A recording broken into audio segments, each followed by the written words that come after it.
ঐতিহ্যবাহী রাজনগর মোহাম্মদিয়া দাখিল আলিয়া মাদ্রাসার 21তম ঐতিহাসিক তাফসিরুল কোরআন মাহফিলের সম্মানিত সভাপতি সাহেব, উপস্থিত মুআজ্জাজ মুকাররম উলামায়ে কেরাম, সামনে বসা আমার অত্যন্ত শ্রদ্ধেয় মা ও বোনেরা, আল্লাহ রাব্বুল আলামিনের দরবারে রজব মাসে শুকর আদায় করতেছে যে আল্লাহ অত্যন্ত দয়া করেন। বরকতময় একটা মাস হলো রজব মাস। এই রজব মাসে আমাকে আপনাদেরকে কোরআনের একটা মাহফিলে কোরআনের তাফসীর শোনার জন্য যে সুন্দর পরিবেশ করে দিয়া বসার সুযোগ করে দিয়েছেন, এজন্য মহান মুনিবের দরবারে লাখো কোটি শুকর আদায় করি আলহামদুলিল্লাহ। আমার মা বোনেরা, আমরা সর্বপ্রথম আল্লাহ রাব্বুল আলামিনের দরবারে শুকর আদায় করি আলহামদুলিল্লাহ। কারণ দুনিয়ার যদি কোনো মানুষ দুনিয়ার জিন্দগি সুখে কাটাইতে চায়, তাহলে তার সবসময় জবানের মধ্যে থাকতে হবে আল্লাহর শুকর আলহামদুলিল্লাহ। আমাদের বিশেষ করে মা বোনদের একটা কথার ব্যাপারে বড় প্রসিদ্ধ কথা আছে, মা বোনেরা অল্পে সন্তুষ্ট হন না, বেশি না পাইলে খুশি হন না, সন্তুষ্ট হন না। এজন্য এই আমলটা আপনাদের বেশি বেশি করার দরকার, সর্বাবস্থায় আল্লাহর শুকর আদায় করার দরকার। আমার মা বোনেরা,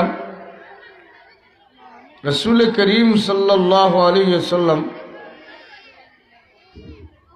হাদিস শরীফের মধ্যে এসেছে, আল্লাহর রাসূল সাল্লাল্লাহু আলাইহি ওয়াসাল্লাম বলেছেন, আনা হুব্বিবা ইলাইয়া মিন দুনিয়াকুম সালাস।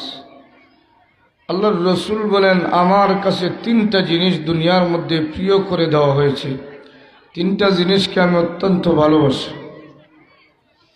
এক নম্বর হচ্ছে আন-নিসা, আমি নারীকে ভালোবাসি। সুবহানাল্লাহ। রাসূল করিম সাল্লাল্লাহু আলাইহি ওয়াসাল্লাম এই কথাটা বলার কারণ কি মুহাদ্দিসিনে কেরাম ব্যাখ্যা দিয়ে বুঝিয়ে দিয়েছেন। কারণ এই নারী জাতি জাহিলিয়াতের যুগে অসহায় ছিলেন, নারী জাতিদের কোনো মর্যাদা ছিল না। আল্লাহর নবীর জবান দ্বারা এই কথাটা আল্লাহ বলাইয়া দিয়েছেন যে আমি দুনিয়ার মধ্যে তিনটা জিনিস আমাকে প্রিয় করে দেওয়া হয়েছে, ভালোবাসার বস্তু করে দেওয়া হয়েছে। এর মধ্যে অন্যতম একটা হলো আন-নিসা, আমি নারী জাতিকে বড় ভালোবাসি। এই কথার দ্বারা আল্লাহ রাব্বুল আলামিন তামাম নারী জাতির মর্যাদা আল্লাহ পূরণ করে দিয়েছে। আমার মা বোনেরা, তাহলে আল্লাহ রাব্বুল আলামিন আপনাদের মর্যাদা বাড়ায় দিয়েছেন। এই আল্লাহর দরবারে শুকরিয়ার মাত্রাটা আপনাদের বাড়ানো থাকার দরকার। সর্বাবস্থায় যে যে অবস্থানে আছি, আমরা এক নম্বর আজকের আলোচনার আমল হলো যে আমরা সর্বাবস্থায় আল্লাহর শুকর আদায় করব। স্বামী আমাদেরকে কেমন দিল, কি দিল, বেশি দিল না কম দিল, এটা দেখার বিষয় না। যা পাইব শুকর আদায় করব। শুকর আদায় করার ফায়দা তাফসীরের কিতাবের মধ্যে 7টা উল্লেখ করা হয়েছে। এর মধ্যে একটা শুকর আদায়ের ফায়দা হলো যে বান্দা বান্দি আল্লাহর শুকর আদায় করবে, আল্লাহ পাক তার নিয়ামতরে বাড়ায় দিবে। তার দলিল হিসেবে উত্তোলন করা হয়েছে কোরআনের আয়াত, লা ইন শাকারতুম লা আযীদান্নাকুম। আল্লাহ বলেন যে আমার শুকর গুজার হবে, আমি আল্লাহ তার জন্য আরো নিয়ামতরে বাড়ায় দিব। এজন্য যদি দুনিয়ার কোনো নিয়ামত বুক করতে চান, আপনাদের জবানের মধ্যে শুকর আদায়ের শব্দ থাকতে হবে আলহামদুলিল্লাহ। তাহলে এক নম্বর আলহামদুলিল্লাহ বলার ফায়দা হলো আল্লাহ নিয়ামতরে বাড়ায় দিবে। আর যদি শুকর আদায় না করেন তাহলে ওয়ালাইন কাফারতুম ইন্না আযাবি লাশাদীদ। আল্লাহ বলেন তোমাদের জন্য যারা অস্বীকার করবে, শুকর আদায় করবে না, তাদের জন্য কঠিন শাস্তির ব্যবস্থা আছে। তাহলে এক নম্বর ফায়দা হলো আল্লাহ নিয়ামত বাড়ায় দিবে। দুই নম্বর, যারা শুকর আদায় করবে, হাদিস শরীফে মুসলিম শরীফের রাওয়ায়াত, রাসূল করিম সাল্লাল্লাহু আলাইহি ওয়াসাল্লাম বলেন যে ব্যক্তি আলহামদুলিল্লাহ শব্দ বলবে, আল্লাহ রাব্বুল আলামিন তার নামে আমলে 20টা নেকি লিখে দিবে। সুবহানাল্লাহ। আমার মা বোনেরা, এইভাবে 7টা ফজিলত শুধু এই শব্দের মুহাদ্দিসিন কেরামগণ উল্লেখ করেছেন। আমার মূল আলোচনা অনেক সামনে, আমি প্রাথমিকভাবে বললাম আমরা সর্বাবস্থায় শুকর আদায় করবো আলহামদুলিল্লাহ। আমার মা বোনেরা, 2 নম্বর আমি যে কথাটা বলার উদ্দেশ্য রাখছি, আল্লাহ রব্বুল আলামিন রাসূল করিম সাল্লাল্লাহু আলাইহি ওয়াসাল্লামের জবানের মাধ্যমে আপনাদের মর্যাদা আল্লাহ বাড়ায় দিল। আর আমার তিলাওয়াতকৃত আয়াতে আল্লাহ বলেন, ইয়া নিসা আন-নবী লাস্তুন্না কাআহাদিম মিনান নিসা। আল্লাহ বলে, হে নবীগণের বিবিগণ, ইয়া নিসা আন-নবী, হে নবীগণের বিবিগণ। এই আয়াতের ব্যাখ্যার মধ্যে উল্লেখ করা হয়, আল্লাহ বলেন, হে ইয়া নিসা আন-নবী, হে নবীগণের বিবিগণ, আয়াত দুনিয়ার সমস্ত মুমিনা নারীগণ, হে দুনিয়ার নবীগণের বিবিগণ, আয়াত দুনিয়ার সমস্ত মুমিনা নারীগণ, লাস্তুন্না কাআহাদিম মিনান নিসা, তোমরা সাধারণ নারীদের মতো না, তোমাদের ভিতরে ঈমান আছে, এজন্য তোমরা ইহুদি নারীদের মতো না, নাসারাদের নারীদের মতো না। এই আয়াত দ্বারা আল্লাহ মুমিনা নারীদেরকে বড় মর্যাদা দিয়েছে।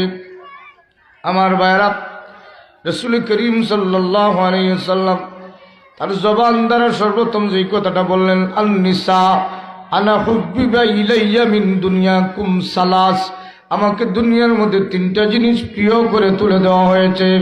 1 নাম্বার হলো আমি নারী জাতিকে বড় ভালোবাসি। নারী জাতি আমার মায়ের জাতি, নারী জাতি বোনের জাতি। আল্লাহর নবী কথাটা জানায় দিয়েছেন। 2 নম্বর নবীজি বলেন, ওয়া কুররাতু আইনি ফিস সালাহ, নামাজ হলো আমার চোখের তৃপ্তি, নামাজ পড়ার সাথে সাথে তৃপ্তি পাওয়া যায়। আর 3 নম্বর আল্লাহর নবী বলেন, নতৃপ, আমার কাছে সুগন্ধকে বড় পছন্দ করা হয়েছে। নবীজি ঘোষণা দেওয়ার সাথে সাথে আবু বকর রাদিয়াল্লাহু তাআলা আনহু বলেন, আল্লাহর নবী গো, আমার কাছে দুনিয়ার 3টা জিনিস বড় প্রিয়, আপনার মতো আমিও দুনিয়ার 3টা জিনিসকে বড় ভালোবাসি। আল্লাহর রাসূল সাল্লাল্লাহু আলাইহি সাল্লামের সামনে হযরত আবু বকর রাদিয়াল্লাহু তাআলা আনহু বলেন, 1 নম্বর হলো আন-নজরু ইলাইক, ওগো নবীজি, আমি আপনার চেহারার দিকে বড় ভালোবাসি। 2 নম্বর হলো আল জুলুসু বাইনা ইয়াদাইক, আর আমি আপনার নিকটে বসা বড় ভালোবাসি। আবু বকর রাদিয়াল্লাহু তাআলা এইভাবে 3টা যখন ঘোষণা দিলেন, ওমর ইবনুল খাত্তাব রাদিয়াল্লাহু তাআলা 3টা ঘোষণা দিলেন, আল আমরু বিল মারুফ ওয়ান নাহয়ু আনিল মুনকার ওয়া কাউলুল হক ওয়া ইন কানা মুররা। হযরত ওমর এই 3টা ঘোষণা দেওয়ার পরে উসমান রাদিয়াল্লাহু তাআলা 3টা ঘোষণা দিলেন, আলী রাদিয়াল্লাহু তাআলা 3টা ঘোষণা দিলেন। আল্লাহ পাক জিবরাইল আলাইহিস সালামকে জানায় দে, আরে জিবরাইল, যাও আমার বন্ধুকে তুমিও জানায় দাও। বন্ধু যখন দুনিয়ার জগতে 3টা জিনিসকে বড় ভালোবাসে, আমার বন্ধুকে তুমি জানায় দাও, তুমি জিবরাইল দুনিয়ার জগতে 3টা জিনিসকে বড় ভালোবাসো। জিবরাইল আলাইহিস সালাম আল্লাহর রাসূলকে সালাম দিয়ে বলে, ওগো নবীজি, আপনি যখন 3টা জিনিসকে ভালোবাসেন, আল্লাহ জানায় দিয়েছে আমি জিবরাইল যেন ঘোষণা দেই 3টা জিনিসকে ভালোবাসি।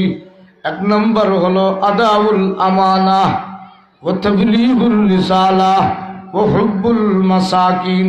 আমি জিবরাইল 3টা জিনিসকে ভালোবাসলাম।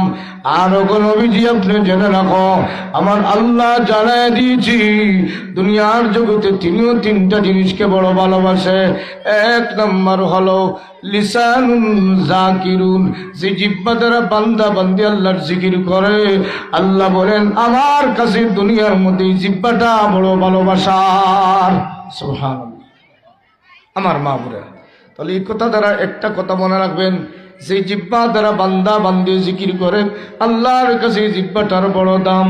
2 নম্বর জিবরাইল বলেন, আল্লাহ জানায় দে, আল্লাহর কাছে 3টা জিনিস বড় প্রিয়।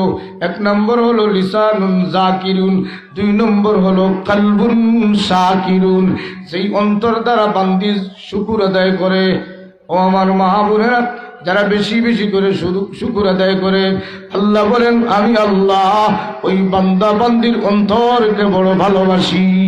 সুবহানাল্লাহ। সুতরাং মা বোনেরা, বেশি বেশি করে শুকর আদায় করবেন। আসুন আমার মা বোনেরা, আমি আপনাদের সামনে কোরআনের 2টা সূরা থেকে 2টা আয়াত আমি আপনাদের সামনে তুলে ধরেছি। একটা সূরার নাম হলো সূরা মুমিনুন। মুমিনের বহুগুণ হলো মুমিনুন। এই সূরা মুমিনুন থেকে আমি আপনাদের সামনে তিলাওয়াত করেছি। আল্লাহ বলেন, قد أفلح المؤمنون। আল্লাহ পাক রব্বুল আলামিন বলেন, ওই মুমিনগণ সফল কাম। কাদ নিশ্চয়, আফলাহা এখানে কাদ দ্বারা অধিক নিশ্চয়তা দেওয়া হয়। নিশ্চিত নিশ্চিত, নিশ্চয় নিশ্চয়। আল্লাহ বলেন আফলাহা সফল কাম হবে। মুমিনুন ওই মুমিনগণ, আয় মুমিনাগণ। قد أفلح المؤمنون الذين هم في صلاتهم خاشعون। আল্লাহ বলেন যারা নামাজের মধ্যে বিনয়ী হয়। আল্লাহ এখানে নামাজ কায়েমের কথা বললাম। সফল কাম মুমিনার পরিচয় হলো, মুমিনের পরিচয় হলো যারা নিজেদের নামাজের মধ্যে বিনয়ী হয়। তাহলে যারা নামাজে বিনয়ী হয় এরা তো নামাজই পড়া লাগে। এজন্য নামাজের মধ্যে, ও মা বোনেরা, আপনাদের একটা দুর্বলতা আছে গো মা, আপনারা সময় মতো নামাজ আদায় করেন না। জোরের আজান হয়ে গেছে, শুনছেন আজান হয়েছে, কিন্তু নামাজ পড়বেন পড়বেন বলে আপনারা আসরের সময় এসে যায়। এজন্য আমার মা বোনেরা জেনে রাখবেন, কোনো আল্লাহর বান্দি যদি নামাজ, জোরের নামাজের আজান শুনল আর শোনার সাথে সাথে যখন সে নামাজের মধ্যে দাঁড়ায় গেল, পুরুষেরা জামাতে নামাজ আদায় করার পরে যে পরিমাণ সওয়াব পাবে, আপনি সময় মতো যথারীতি নামাজ আদায় করার কারণে পুরুষদের মতো আল্লাহ জামাতের সওয়াব দিয়া দে। সুতরাং মা বোনেরা, 1 নম্বর নামাজের প্রতি গাফিল হওয়া যাবে না। নামাজ সময় মতো আদায় করা লাগবে। আমার মা বোনেরা, মহিলাদের জন্য জান্নাতে যাওয়া বড় সহজ। এই সহজের মধ্যে 1 নম্বর একটা কাজ হইল সময় মতো নামাজ আদায় করা। এই নামাজ 1 নম্বর সময় মতো আদায় করবেন। 2 নম্বর নামাজের মধ্যে ইতমিনান পয়দা করবেন, খুশু খুজু পয়দা করবেন। খুশু খুজু পয়দা হওয়ার জন্য কিছু পদ্ধতি আছে। এজন্য খুশু খুজু নামাজের মধ্যে যদি গভীরতা, নামাজের মধ্যে যদি মধুরতা, নামাজের মধ্যে যদি আপনি খুশু খুজু পয়দা করতে চান, তাহলে 1 নম্বর পদ্ধতি হলো আপনি নামাজে যখন দাঁড়াইবেন, নামাজে দাঁড়ানোর পরে আপনার ভাব থাকতে হবে যে আমার মালিককে আমি দেখতেছি, যেই নামাজ যার জন্য আমি আদায় করতেছি তাকে আমি দেখতেছি। এই ধ্যান ধারণা যদি আপনার অন্তরে থাকে, আপনার নামাজের মধ্যে ইতমিনান পয়দা হবে যে আমি আমার মালিককে দেখতেছি। যদিও আপনি আপনার মালিককে দেখেন না, তাহলে মনের মধ্যে এমন ভাব রাখতে হবে যে আমার মালিক আমারে দেখতেছে, আমার আল্লাহ আমারে দেখতেছে, আমি যে নামাজ আদায় করতেছি আমার আল্লাহ আমাকে দেখতেছে। এই ভাব যখন অন্তরের ভিতরে পয়দা করবেন, তখনই নামাজের মধ্যে খুশু খুজুর ভাব এসে যাবে। আমার মা বোনেরা, একটা দিন মজুর মানুষ দিনে কাজ করে, পরিশ্রম করে, কিন্তু সে মনে করে তার সামনে তার মালিককে দেখতেছে, মালিক সামনে আছে। এই মালিকের সামনে দেখার এই কন্ডিশনটা যদি তার মধ্যে থাকে, তাহলে তার কাজের কন্ডিশনটা খুব দ্রুত থাকবে, অলসতা থাকবে না, কাজটা সঠিকভাবে করবে। এতো মালিকরে আমি দেখতেছি, সামনে মালিক আছে।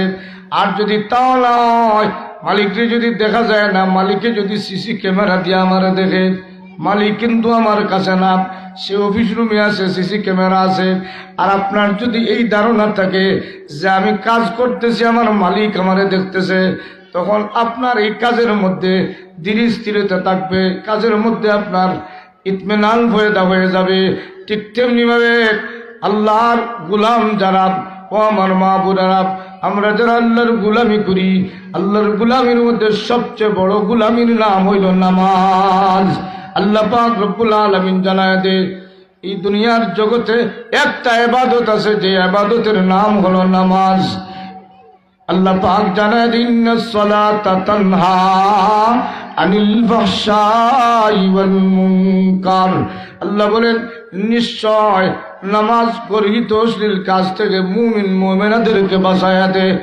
প্রত্যেক মুমিন মুমিনাদেরকে গুনার কাছ থেকে বাঁচানোর জন্য একটা আমলের নাম হলো নামাজ। আর আল্লাহ আমার তিলাওয়াতকৃত আয়াতে জানায় দে, যারা খুশুওয়ালা নামাজ আদায় করবে, কাদ আফলাহাল মুমিনুন, এই ইমানদাররাই তারা সফল কাম হয়ে যাবে, সফলতা লাভ করবে। সফলতা কি?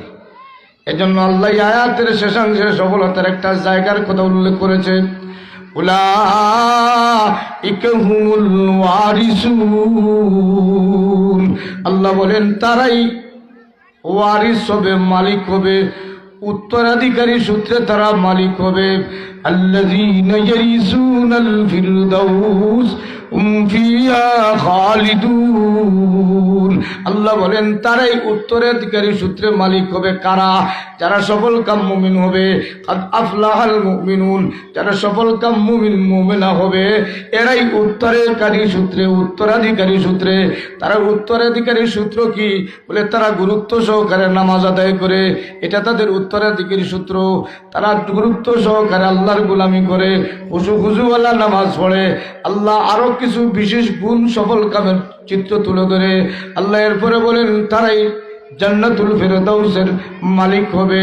হুম ফিহা খালিদুন। আল্লাহ বলেন যারা জান্নাতুল ফিরদাউসের উত্তরাধিকারী সূত্রে মালিক হবে, তারা চিরকাল জান্নাতের মধ্যে থাকবে। তাহলে সফল কামের পরিচয় হলো জান্নাত পাওয়া। যাদের মধ্যে সিফতগুলা থাকবে তারাই সফল কাম হবে। আর সফল কামের মূল মিশন হলো জান্নাত পাওয়া। এজন্য যারাই জান্নাতে যাবে তারাই সফল কাম হবে। কারণ রাসূল করিম সাল্লাল্লাহু আলাইহি ওয়াসাল্লাম একদিন মরু অঞ্চলে আল্লাহর রাসূল সাল্লাল্লাহু আলাইহি ওয়াসাল্লাম বের হয়েছেন। আল্লাহর নবী মরু অঞ্চলে বের হওয়ার পরে রাসূল করিম সাল্লাল্লাহু আলাইহি ওয়াসাল্লাম দেখতেছেন মরুভূমির মধ্যে কে কিভাবে বকরি রাখালি করতেছে দেখতেছেন। বছরে তাকায় দেখেন যুবক বকরি রাখাল দৌড়ে আল্লাহর নবীর কাছে এসেছে। আল্লাহর নবীর হাতে ধরে আর ডাক দিয়া বলে, ইয়া রাসূলুল্লাহ, ইয়া হাবিবাল্লাহ, ওগো নবীজি, আমি দূর থেকে আপনাকে চিনে ফেলেছি, আপনি আখেরি নবী। সুবহানাল্লাহ। আল্লাহ নবীকে যখন চিনে ফেলেছে, রাসূল করিম সাল্লাল্লাহু আলাইহি ওয়াসাল্লামকে বেদুইন ডাক দিয়ে বলে, ইয়া রাসূলুল্লাহ, আপনি আমার বাড়িতে দাওয়াত খাওয়া লাগবে। যতক্ষণ আপনি আমার বাড়িতে দাওয়াত খাবেন না ততক্ষণ আমি আপনারে ছাড়বে না। সহিহ হাদিসের রাবী বলেন রাসূল করিম সাল্লাল্লাহু আলাইহি ওয়াসাল্লাম ওই বেদুইনের বাড়িতে চলে গেলেন। বেদুইন যথাযথভাবে আল্লাহ নবীকে দাওয়াত খাওয়ালো। আর দাওয়াত খাওয়ানোর পরে আল্লাহ নবী যখন মদিনার দিকে রওনা দিবেন, বেদুইনরে ডাক দিয়ে বলেন, বেদুইন রে, আমার তুমি মেহমানদারি করলা, যদি তুমি সুযোগ পাও মদিনা নগরীতে যাইও, আমি তোমার খেদমত করব। আল্লাহ নবী যখন দাওয়াত দিলেন তখন বেদুইন দাওয়াত পাইয়া দেরি করে না, কিছুদিনের মধ্যে মদিনাতে চলে যায়। আল্লাহ নবীর শরণাপন্ন হইয়া সালাম দেয়। নবীজি তাকে চিনে ফেললেন। আর রুমের ভিতরে ঢুকাইয়া আল্লাহ নবী তাকে মেহমানদারি যথাযথ করলেন। মেহমানদারি করে যখন নবীজি বিদায় দিতেছেন, বিদায়ের সময় আল্লাহর রাসূল বলেন, বেদুইন, যথাযথ তোমার মেহমানদারি হলো না, তবে তোমার মনে কোনো প্রয়োজন আসেনি, কোনো চাওয়া আসেনি, কোনো হাজাত আসেনি। যদি থাকে তাহলে বলো, আমি চেষ্টা করব তোমার হাজাত পূরণের জন্য। বেদুইন খুব লালচি লোক ছিল। এমনি অবস্থায় বেদুইন দাঁড়ায় বলে, ইয়া রাসূলুল্লাহ, আমার একটা হাজাত আছে। আল্লাহর নবী গো, নবীজি বলুন কি হাজাত? ইয়া রাসূলুল্লাহ, আমার সারাদিনের একটা স্বপ্ন ছিল, একটা সামর্থ্য নাই একটা উট কিনবো, কিন্তু আপনার কাছে দেখি শক্তিশালী উট আছে। আমার একটা মনের হাজাত হলো একটি শক্তিশালী উট আপনি দিয়া দিবেন। আল্লাহর নবী আমাকে একটা উট যদি পারেন দিয়া দেন। হাদিস শরীফের মধ্যে এসেছে আল্লাহর নবী সাল্লাল্লাহু আলাইহি ওয়াসাল্লাম বেদুইনের ব্যাপারে সাহাবায়ে কেরামদেরকে জানায়া দেন, সাহাবীরা রে, আমার বেদুইনের জন্য একটা উট দিয়া দাও। বেদুইনের জন্য একটা শক্তিশালী উট দেওয়া হলো। এমনিতেই বেদুইন উটটা পাইয়া বড় খুশি হয়ে গেল। উটের গুজের মধ্যে হাত বুলাইতেছে। আর মনে বড় আনন্দ লাগছে। আল্লাহ নবী দৃশ্য দেখে বেদুন রে ডাক দেবেন, বেদুন রে আর তোমার কোনো হাজাত আসেনি? বেদুন ডাক দেবেন, ইয়া রাসূলুল্লাহ আরেকটা হাজাত আছে। আল্লাহ নবী বলেন, বলো তোমার কি হাজাত? বেদুন বলে, ইয়া রাসূলুল্লাহ সাল্লাল্লাহু আলাইহি ওয়াসাল্লাম আমার একটা হাজাত দিয়েছেন, আরেকটা হাজাত হলো আমার বিবি একা সারাদিন কষ্ট করে রান্না বান্না করে অসুস্থ থাকে, কিন্তু আপনার কাছে গোলাম বান্দি যদি থাকে একটা বান্দি আমার জন্য দিয়া দেন, আমার বিবির বড় উপকারে লাগবে। হাদিসের মধ্যে এসেছে আল্লাহর রাসূল বলেন, সাহাবীরা রে আমার বেদুইনের জন্য একটা বান্দি দিয়ে দাও। এমনিতে বান্দি দেওয়া হলো। বেদুইন বড় খুশি, সামনের দিকে রওনা দিছে। আল্লাহর রাসূল বলেন, বেদুইন আর তোমার কোনো হাজাত আসেনি? এমনিতে বেদুইন ডাক দিয়া বলে, ইয়া রাসূলুল্লাহ আমার আরেকটা হাজাত আছে। কি হাজাত? আল্লাহর রাসূল সারাদিন বকরি রাখালি করি, কিন্তু বকরি রাখালি করার সময় সন্ধ্যাবেলা দেখি একটা বকরি নাই, বাঘ নিয়ে যায়। এজন্য আপনার কাছে প্রশিক্ষণ প্রাপ্ত যদি কুকুর থাকে আমাকে একটা কুকুর দিয়ে দেন। আল্লাহর নবী বলেন, সাহাবীরা রে বেদুইনের জন্য একটা কুকুর দিয়ে দাও। এখন বেদুইনে পাইছে উট, পাইছে বান্দি আর পাইছে কুকুর, তিনটা ভাইয়া রওনা দিছে। আল্লাহ রসুল 4 নম্বর বার বলেন নাই, কারণ রসুল বুঝতেছেন এখন যদি বলি তাহলে তার লালচ বেশি, ফালদি বলবে আরেকটা আছে। এজন্য রসুল বলেন নাই। রসুল বলেন, যাও বেদুইন তুমি চাইলাই কিন্তু সফলতার জিনিসটা তুমি চাইলে না। এ বেদুইন তুমি চাইলে কিন্তু সফলতার জিনিসটা তুমি চাইলে না। যাও, বনি ইসরায়েলের এক মহিলা মুসা আলাইহিস সালামের কাছে চাইছে, সে সফলতার জিনিস চাইছে, চাওয়ার মতো চাইছে। আল্লাহর রাসূল যখন এই কথা বলে বেদুইনকে বিদায় দিলেন, সাহাবায়ে কেরাম বলেন, ওগো নবীজি ওই বেদুইনকে যে নসিহত করলেন আর জানায় দিলেন মুসা আলাইহিস সালামকে এক বৃদ্ধা মহিলা পাইয়া চাওয়ার মতো চাইছে। কে বৃদ্ধা মহিলা, কি চাইলো? আল্লাহর নবী বলেন, সাহাবীরা রে মুসা আলাইহিস সালাম যখন মিশরের দিকে রওনা দিবে, মিশর থেকে ফিলিস্তিনের দিকে রওনা দিবেন, এমনি অবস্থায় ইউসুফ আলাইহিস সালামের লাশকে খুঁজতেছেন, লাশ পাইতেছেন না, কোথায় আছে? কারণ ইউসুফ আলাইহিস সালাম ওসিয়ত করেছেন, ও বনি ইসরায়েলরা তোমরা যদি মিশরে ছাড়িয়া চলে যাও, যাওয়ার সময় লাশটা সাথে নিয়ে যাইও। মুসা আলাইহিস সালাম ইউসুফ আলাইহিস সালাম লাশকে খুঁজতেছেন, কিন্তু কেউ জানে না। হঠাৎ সংবাদ শুনে এক বৃদ্ধা মহিলা, ইতিহাস ব্যাপারে বড় পটু, এবং ইউসুফ আলাইহিস সালামের লাশ কোথায় আছে সে জানতে পারে। মুসা আলাইহিস সালাম বৃদ্ধা মহিলার কাছে গিয়ে বলেন, মা গো তোমার কি জানা আছে ইউসুফ আলাইহিস সালামের লাশ কোথায় আছে? বৃদ্ধা মহিলা কই, আপনি কে? বলে, আমি মুসা আলাইহিস সালাম। ওই মুসা আলাইহিস সালাম, দীর্ঘদিন থেকে আপনার সাথে মুলাকাতের জন্য আমি অপেক্ষায় আছি। মুসা আলাইহিস সালাম বলেন, মা বলো গো তোমার জানা আছে ইউসুফ আলাইহিস সালামের লাশ কোথায়? হযরত ইউসুফ আলাইহিস সালামের লাশ কোথায় আছে? বৃদ্ধা মহিলা কই, হ্যাঁ আমার জানা আছে ইউসুফ আলাইহিস সালামের লাশ কোথায় আছে। তবে হে মুসা আলাইহিস সালাম, আমি লাশটা দেখানোর আগে আপনার কাছে আমার একটা দাবি আছে। আমার দাবি যদি আপনি পুরায় দেন তাহলে আমি আপনার ইউসুফ আলাইহিস সালামের লাশটা দেখাইয়া দিব।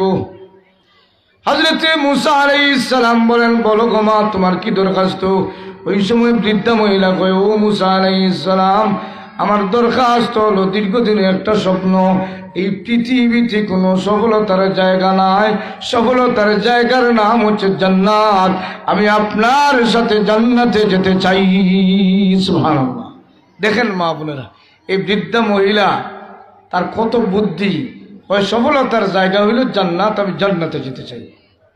মুসা আলাইহিস সালাম বলেন, মা গো তুমি যে আমার কাছে জান্নাত চাইলা গো মা, আমি তো জান্নাতের মালিক না গো মা, তোমাকে দিতে পারবো না। বৃদ্ধা মহিলায় বলে, মা বাবারে আপনি যদি পারেন না তাহলে আমি ইউসুফ আলাইহিস সালামের লাশ দেখাইয়া দিব না। হাদিস শরীফের মধ্যে উল্লেখ করা মুসলিম শরীফের রায়াত, আমার নবীকে আল্লাহ এত মর্যাদা দিল, এত সম্মান দিল। আল্লাহর নবী একদিন ওযু করতেছেন, ওযু করার অবস্থায় ছোট্ট 10 বছরের একটা বাচ্চাকে বলে, ইয়া রাসূলুল্লাহ সাল্লাল্লাহু আলাইহি ওয়াসাল্লাম, আপনি একা ওযু করতেছেন, আমাকে যদি সুযোগ দেন আমি পানির পাত্র দিয়া পানিগুলো ঢেলে দেই, আপনি ওযু করে নেন।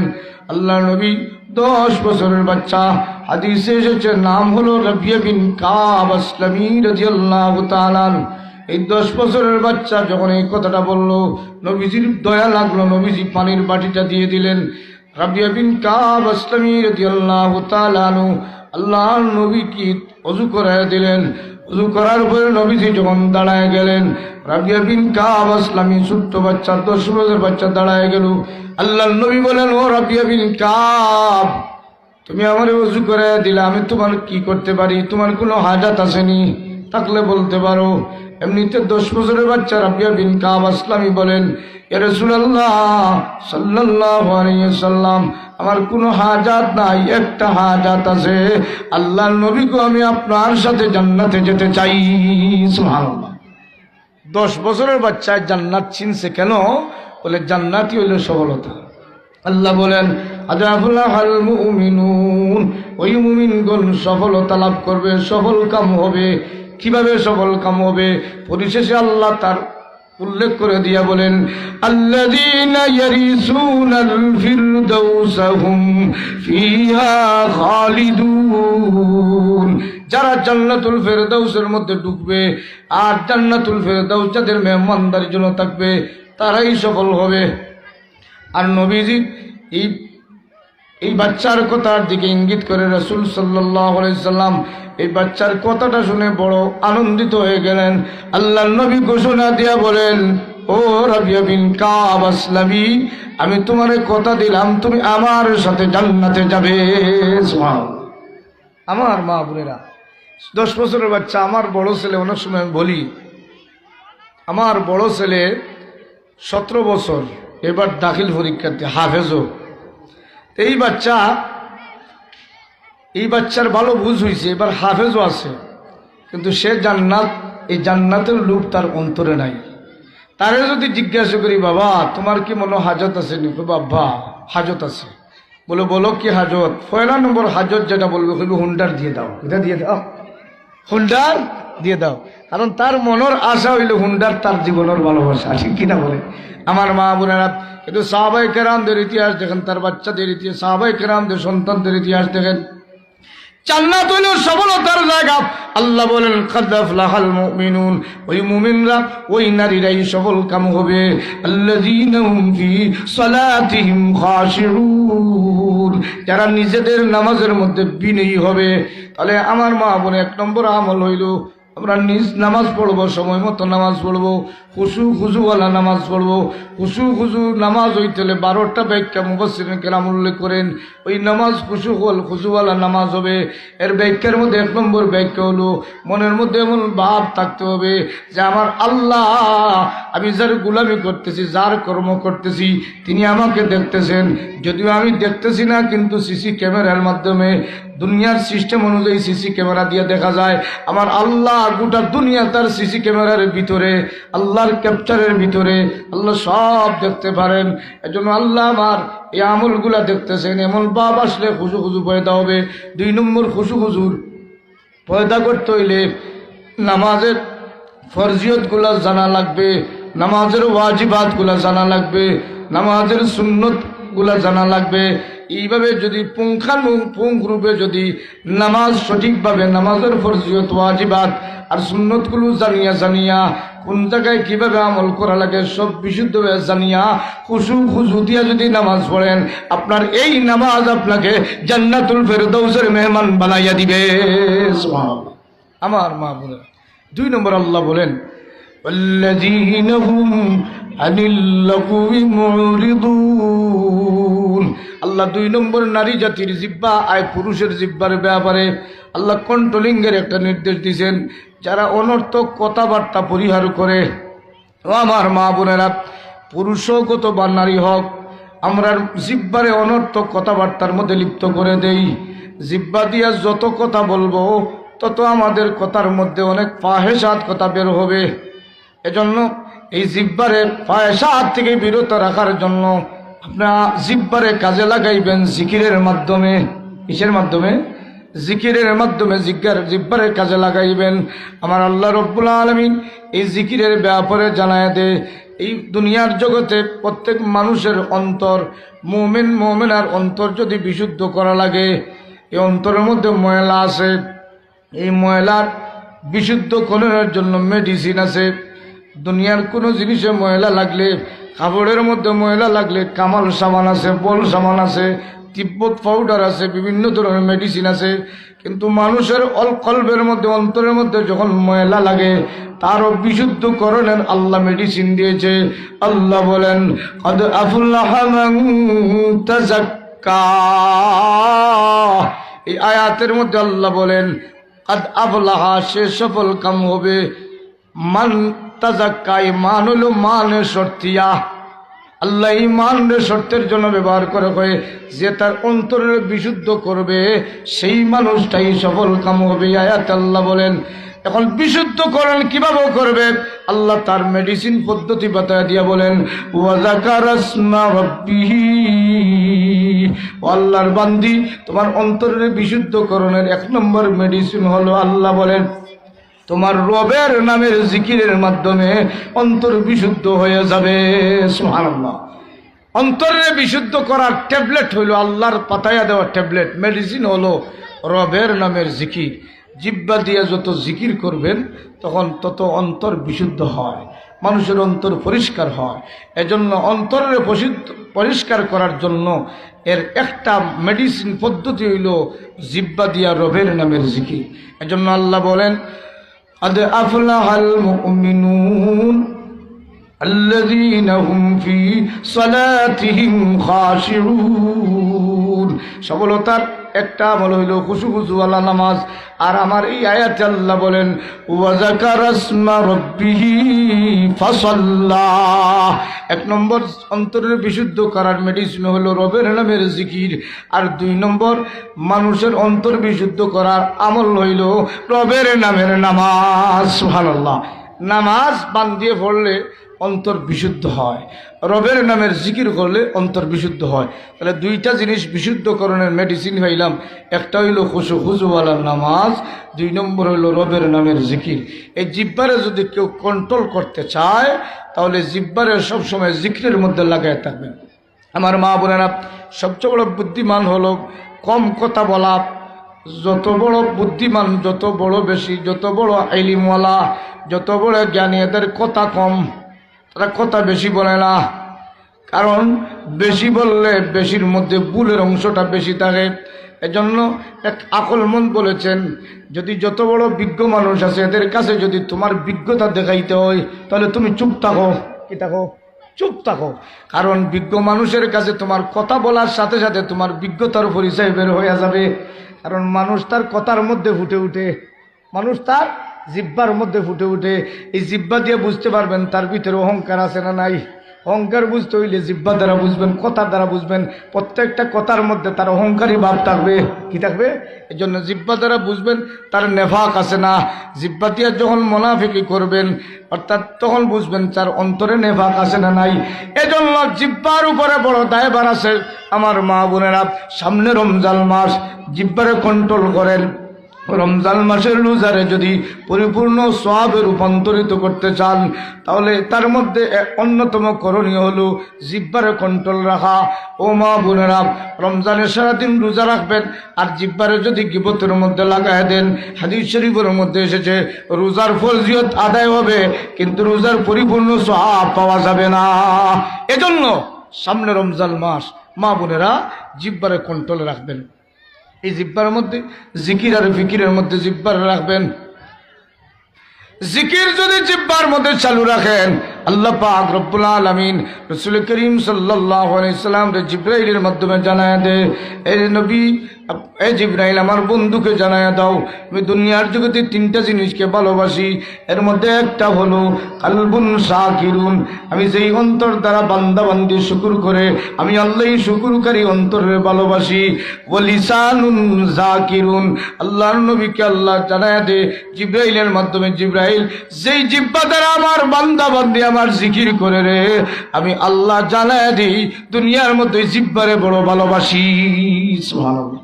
সুতরাং মা বোনেরা, এই ফায়সাত কথা থেকে পরিহার থাকতে হইলে, বিরত থাকতে হইলে জিহ্বারে জিকরুল্লাহর মধ্যে লাগাইতে হবে।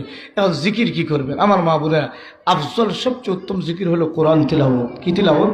কোরআন তিলাওয়াত। আমার মা বোনেরা বেশি বেশি করে কোরআন তিলাওয়াত করবেন। সামনে রমজান মাস, কোরআন তিলাওয়াত বেশি বেশি করবেন। এজন্য কোরআন তিলাওয়াত শেখার জন্য বর্তমান শিক্ষার পদ্ধতি, এই পদ্ধতি কোরআনের শিক্ষার পদ্ধতিরে বিনষ্ট করে দিছে। এখন কোরআন শিখার কোনো ব্যবস্থা নাই। এজন্য বুদ্ধিমান যারা, আল্লাহওয়ালা যারা, এরা দিনী দরজকা কায়েম করছে যে দিনী দরজকার মাধ্যমে বিশুদ্ধভাবে কোরআন শিক্ষা দেওয়া হবে। ঐতিহ্যবাহী এই দিনী দরজকা রাজনগর মোহাম্মদিয়া দাখিল মাদ্রাসা, আলিয়া মাদ্রাসা, যেটা এখানে কোরআনের প্রশিক্ষণ দেওয়া হয়, কোরআনকে বিশুদ্ধভাবে শিখাইয়া দেওয়া হয়। এই রমজান মাস আসছে, কোরআনের মাস। এই রমজান মাসটা নাজিল হওয়ার মূল কারণ, রমজান মাসটা দামি হওয়ার মূল কারণ হইল আল্লাহ বলেন আল্লাযী উনজিলা ফীহিল কুরআন, আমি রমজানের দামি বানাইছি কোরআন নাজিলের কারণে। সুবহানাল্লাহ। আমার মা বোনেরা, এ কোরআন বিশুদ্ধভাবে পড়ার জন্য মাদ্রাসা ছাড়া বিকল্প কোনো ব্যবস্থা নাই। মসজিদ মক্তব আছে যেগুলা, আস্তে আস্তে মসজিদ মক্তবগুলা দূর হইতেছে, দেখেন না, বিভিন্ন সিস্টেম বের হইয়া। আর বর্তমানে যে শিক্ষানীতি, নাস্তিকবাদ যে শিক্ষানীতি বের হয়েছে, এই শিক্ষানীতি 10 বছর যদি এভাবে থাকে, আর আল্লাহ যদি আমাদেরকে এই নাস্তিক থেকে না যদি সরায়, তাহলে আমরার অবস্থা বড় খারাপ হবে।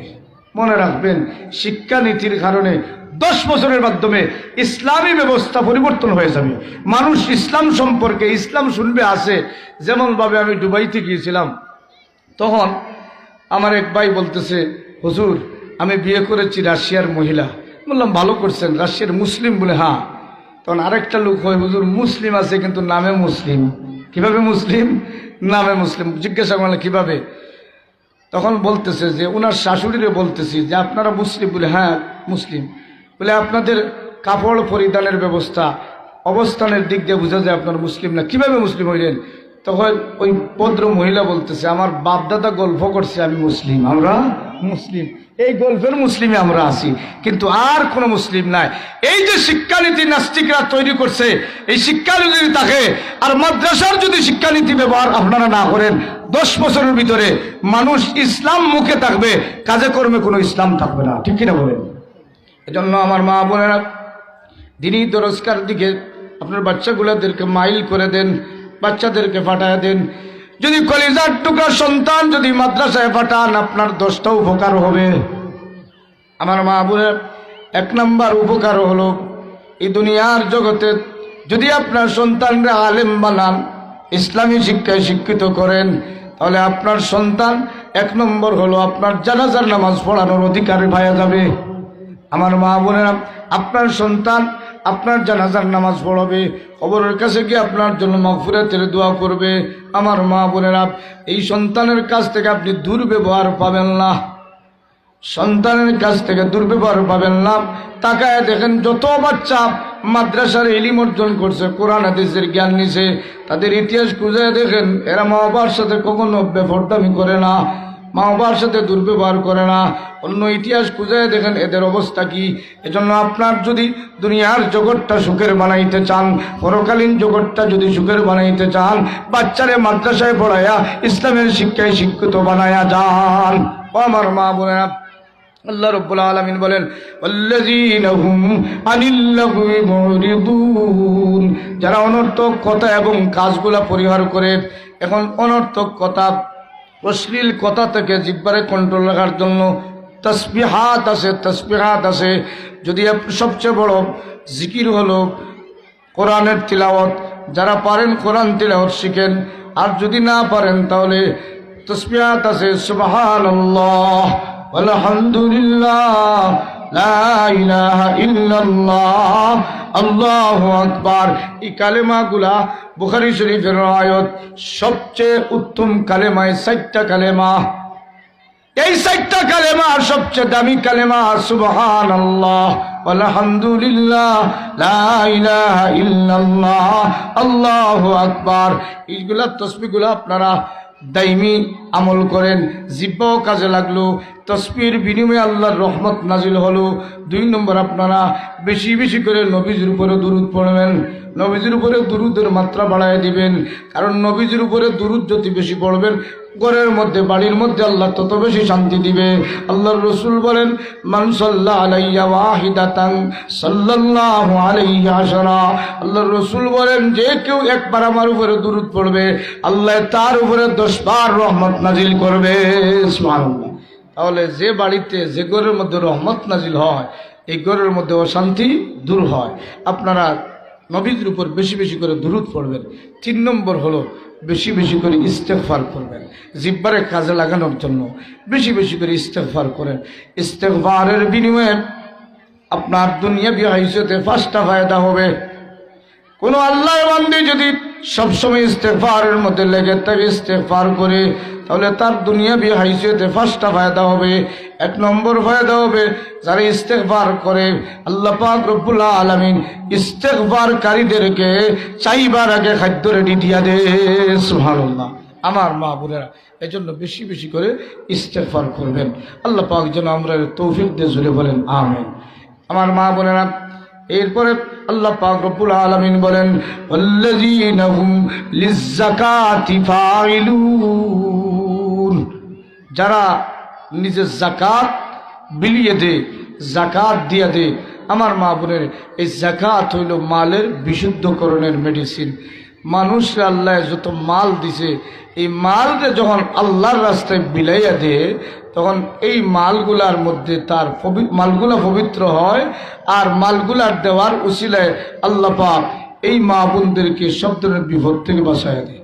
আমার মা বোনেরা, রাসূল করিম সাল্লাল্লাহু আলাইহি সাল্লাম বলেছেন, as-sadqatu taruddul bala wa tazidul umr। রাসূল বলেন, সদকা দিলে মুসিবত দূর হয় আর আল্লাহ মানুষের হায়াতকে বাড়ায়। সুবহানাল্লাহ। এজন্য যাদের যা মাল আছে, আপনারা বিশুদ্ধকরণের জন্য বেশি বেশি করে সদকা দিবেন। সদকা দেওয়ার পদ্ধতি আছে। আমার মা বোনেরা, এমন জায়গায় সদকা দিবেন যে সদকাটা আজীবন আপনাদের নামে আমলের নেক আমল হওয়ার সুযোগ হয়। এজন্য এই সদকাটা দিবেন বেশি বেশি করে মসজিদের মধ্যে। আর 2 নম্বর হলো দ্বীনি দরজগা, কোরআনের দরজগায়। কোরআনের দরজগায় দিলে ফায়দা কি? আপনি যদি এই দরজগায় 10টা টাকা দিয়ে সাহায্য করেন, তাহলে দেখবেন এই 10টা টাকার বিনিময়ে আপনি যতদিন দুনিয়ায় বাঁচবেন আল্লাহ ততদিন সওয়াব দিবে। যেদিন কবরে চলে যাবেন, আল্লাহ কবরে যাওয়ার পরে সওয়াব দিবে। রাসূল বলেন, 3টা আমলের দরওয়াজা মুমিনের জন্য জারি থাকে। সব ইন্তেকালের পরে সব দরজা বন্ধ হয়ে যায়। আল্লাহর রাসূল সাল্লাল্লাহু আলাইহি সাল্লাম বলেন, এর মধ্যে একটা আমলের দরজা হইল সদকায়ে জারিয়া। যদি কেউ সদকায়ে জারিয়া দিয়ে যায়, তাহলে যতদিন কবরে আছে কিয়ামত পর্যন্ত তার সওয়াব জারি থাকবে। 2 নম্বর সদকায়ে জারিয়ার ব্যবস্থা হইল, ছেলেরে আলিম বানায়া যান, ছেলেরে হাফেজ বানায়া যান, ছেলেরে কোরআনের ইলম দিয়া যান। এই ছেলের মাধ্যমে যত নেক আমল পাইবেন, এই আমলটা ছেলের মাধ্যমে অন্য বাচ্চা যখন কোরআন শিখবে, অন্য বাচ্চার মাধ্যমে যখন কোরআন শেখানো হবে, এইভাবে আপনার নামে আমলে ধারাবাহিক সওয়াব চলতে থাকবে। আমার মা বোনেরা, এই যে দ্বীনি দরজগা আপনাদের সামনে রাজনগর মোহাম্মদিয়া আলিয়া মাদ্রাসা, যেটা এটা আপনাদের মেহনতের ফসল। আলহামদুলিল্লাহ, খুব সুন্দর পরিচর্যা এবং ক্যাম্পাসটাও আলহামদুলিল্লাহ অনেক সুন্দর। বেসরকারি, যদিও সরকারের পক্ষ থেকে এখন অনুদান আসছে না, কিন্তু এরপরও আপনাদের সাহায্যের বিনিময়ে, আল্লাহর কিছু মায়ার বান্দাদের মেহনতের বিনিময়ে মাদ্রাসার ক্যাম্পাস এবং মাদ্রাসার ভবনগুলো অত্যন্ত সুন্দর, সুচারু পরিচর্যায় অবস্থায় আছে। আমি আমার মা বোনদের কাছে চাইব, আমরা অনেকের বাবা নাই, অনেকের মা নাই। মা বাবা যাদের নাই, এদের করণীয় হলো তাদের জন্য 1 নম্বর মাগফিরাতের দোয়া করা। 2 নম্বর মা বাবা যাদের নাই, তাদের 2 নম্বর করণীয় হাদিসের মাধ্যমে এসেছে, তাদের মার আপন অর্থাৎ বান্ধবী যারা, মায়ের সাথে যাদের সম্পর্ক ছিল তাদের সাথে ভালো ব্যবহার করা, তাদেরকে মর্যাদা দেওয়া। বাবার বন্ধু বান্ধব যারা আছে তাদেরকে মর্যাদা দেওয়া। এইভাবে যদি মর্যাদা দেন, তাহলে কবরে আল্লাহ মায়ের মর্যাদারে বাড়ায় দেয়, মুসিবত থেকে বাঁচায়। এজন্য আমার একজন মা, যদি আল্লাহ তোমার কয়েক বান্দিরে তুমি কবুল করো, জুড়ে বলেন আমিন। আমার মা বোনেরা, আমি প্রথমে যে আয়াতটা তিলাওয়াত করেছি, আল্লাহ পাক রব্বুল আলামিন বলেন, ইয়া নিসা আন-নবী লাস্তুন্না কাআহাদিন মিনান নিসা। আল্লাহ বলেন, ও নবীগণের বিবিগণ, দুনিয়ার সমস্ত মুমিনা নারীগণ, তোমরা সাধারণ নারীদের মতো না, ইহুদিদের নারীদের মতো না, নাসারাদের নারীদের মতো না, তোমরা মুমিনা নারী। সুতরাং আমি আল্লাহর নির্দেশ হলো, লাস্তুন্না কাহাদিম মিনান নিসা ইন ইত্তাকাইতুন্না ফালা তাখদানা বিল কওল। আল্লাহ বলেন, তোমরা আল্লাহকে ভয় করো আর তাকওয়া অবলম্বন করো। তাকওয়ার 1 নম্বর তাকওয়া অবলম্বনের কাজ হলো নিজের আওয়াজকে তোমরা সাফায়া রাখো, নিজের আওয়াজকে তোমরা কন্ট্রোল করে রাখো। বাবুরা, এই দুনিয়ার জগতে মানুষ দেখলে অসুবিধা না, মানুষ যদি দূর থেকে আপনারা না দেখে তো অসুবিধা হয় না, কিন্তু জবানটা যদি আপনার ছেড়ে দিয়া দেন, এই জবানের মাধ্যমে মানুষ পুরুষের অন্তরে রূপ হয়ে দেওয়া হয়। এজন্য আল্লাহ পদ্ধতি শিখাই দিয়া বলেন, ইয়া নিসাআন নবী লাস্তুন্না কাহাদিম মিনান নিসা ইন ইত্তাকাইতুন্না ফালা তাখদানা বিল কওল ফায়াতমাআল্লাযী ফী কলবিহি মারাদুন ওয়া কুননা কাওলাম মারুফা। ও নবীগণের বিবিগণ, এই দুনিয়ার সমস্ত নারীগণ, তোমাদের কথাবার্তার মধ্যে তাকওয়া অবলম্বন করো। তোমাদের কথা যাতে পরপুরুষের কানে না যায়, আর যদি প্রয়োজন হয় কানে যায়, এমনভাবে কথা বলো কাওলাম মারুফা, উত্তমভাবে কথা বলো। এই কাওলাম মারুফার ব্যাখ্যার মধ্যে মুফাসসিরিন কেরাম উল্লেখ করেন, আপনার কথার মধ্যে যদি মিষ্টি ভাব থাকে তাহলে অন্য পুরুষের অন্তরে রোগ সৃষ্টি হবে। কথার মধ্যে যদি কর্কশা ভাব থাকে অন্য পুরুষের অন্তরে চিন্তার ভাব আসবে, মনক্ষুণ্ণ হওয়ার পদ্ধতি আসবে। এজন্য আপনি কাওলাম মারুফা, অন্য সময় যদি প্রয়োজন হয় কথা বলার, তাহলে এমনভাবে কথা বলবেন, না কর্কশ ভাষায় না মধুর ভাষায়, শুধু জবাবটা দিবেন। আল্লাহ এই কথার ব্যাপারে বলেন, প্রথমে তোমরা কথাবার্তার তাকওয়া করো, নিজের কথারে তোমরা কন্ট্রোল করো আল্লাহর ভয় অন্তরে নিয়া। এজন্য আমার মা বোনেরা, শরীয়তের বিধান হইল বিনা প্রয়োজনে কোনো পরপুরুষের সাথে কথা বলা যাইজ না। প্রয়োজন যদি একান্ত হয় তাহলে এমনভাবে কথা বলবেন যাতে আপনার কণ্ঠস্বরের মধ্যে মধুরতা না থাকে, অন্তরে পুরুষের অন্তরে রোগ যেন না হয়।